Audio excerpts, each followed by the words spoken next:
আমরা এখন একটা তেলে ভাজার দোকানে দাঁড়িয়েছি।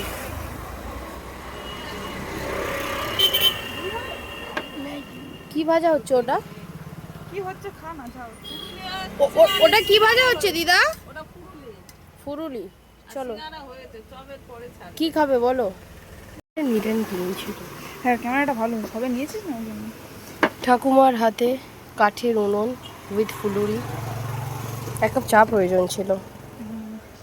কাকিমা তোমরা চা করো?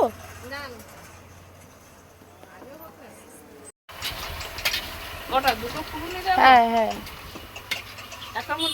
হ্যাঁ দিয়ে দাও।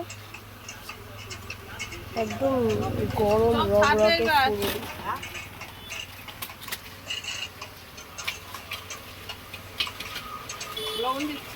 হ্যাঁ হ্যাঁ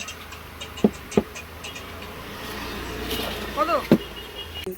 বাইটটা দাও। লঙ্কা খাই না। সেই বাইট।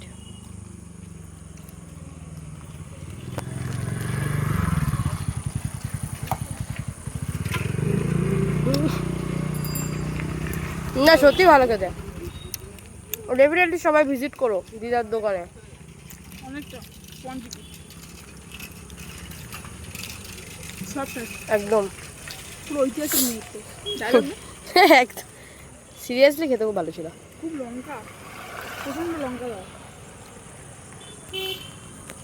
ফুলুরির সব ভালো লাগে, মিডিলে এই যে লঙ্কাটা পড়ে এটাই হচ্ছে বিরক্ত লাগে, তাই না বল? এটা হচ্ছে প্রতিটা সংসারে একটা করে ফুললি থাকে না সেই রকম। মানে একটা থার্ড পার্সেন্ট মেম্বার থাকবে। প্রতিটা সংসারে একটা করে পূর্ণির শাশুড়ি থাকে, তার প্রমাণ হচ্ছে পুরুলির মাঝে একটা লঙ্কা।